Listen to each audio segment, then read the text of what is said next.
तृणमूल कांग्रेस ने इस्लामपुर में SIR adjudication के मुद्दे पर प्रेस कॉन्फ्रेंस की। जिलाध्यक्ष ने केंद्र पर जमकर बोला हमला।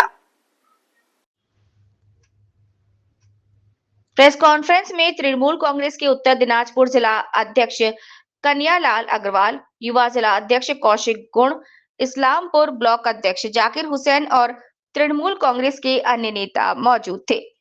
जिला अध्यक्ष कन्यालाल अग्रवाल ने पत्रकारों का सामना करते हुए एसआईआर एडजुडिकेशन से जुड़े कई मुद्दे उठाए और केंद्र की पॉलिसी की आलोचना की।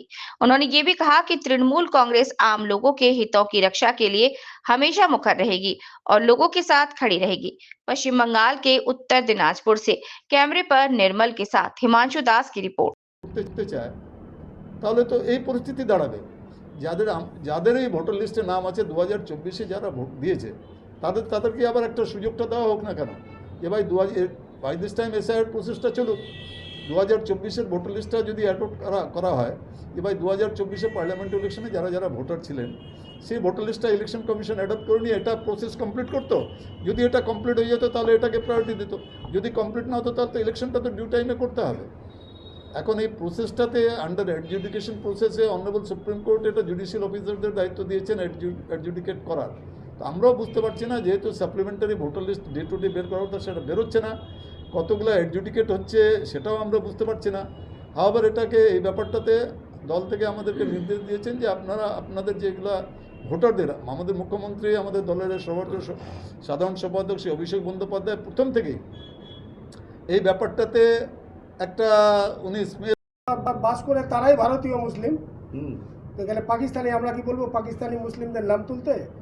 আসলে এটা আজকে আমাদের জেলা সভাপতি, আমাদের অভিভাবক সম্মানীয় কানাডা আপনাদের সামনে একটা প্রেস মিট করে রাজ্য নেতৃত্বের নির্দেশ মতো আমাদের নেত্রী মমতা বন্দ্যোপাধ্যায়, আমাদের প্রধান দলের সেনাপতি সাংসদ অভিষেক বন্দ্যোপাধ্যায় নির্দেশ মতো এই প্রেস মিটের মাধ্যমে আমাদের জেলা সভাপতি আপনাদের মাধ্যমে একটা মেসেজ দিলেন। এটার উদ্দেশ্য হচ্ছে যে 4 ডিসেম্বর থেকে আজ অবধি বাংলার মানুষের সাথে, বাংলার ভোটারদের সাথে তৃণমূল আছে, মমতা ব্যানার্জি আছে, অভিষেক ব্যানার্জি আছে এবং প্রত্যেকটা জেলায় জেলা সভাপতির নেতৃত্বে সমস্ত দল কাজ করছে। এই মেসেজটা দেওয়ার জন্যই আজকে আপনাদেরকে আমরা এখানে ডেকেছি। দলের নির্দেশ মতো জেলা সভাপতি সেটা আপনাদেরকে ব্রিফ করলেন। বিগত 4 ডিসেম্বর থেকে এসআইআর নিয়ে একটা ষড়যন্ত্র হচ্ছে। আমার তো সব ডকুমেন্টস আমি জমা দিয়েছি। তো আমার বাবা হলো 2000 সালে মারা গেছে।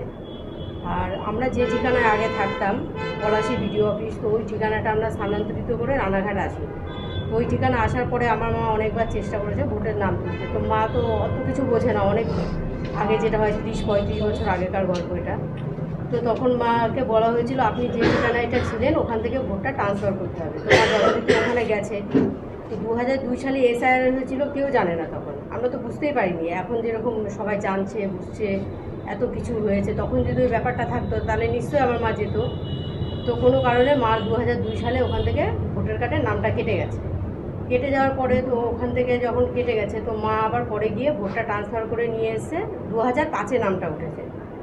এখন আমরা সবাই জমা দিয়েছি। আমার ভাইয়েরটা এসছে ফাইনাল লিস্টে, আমারটা বিচারাধীন করে রেখে দিয়েছে, আমার মারটা ডিলেট চলে এসছে। এরা ইচ্ছা মতন এগুলো করছে বেছে বেছে।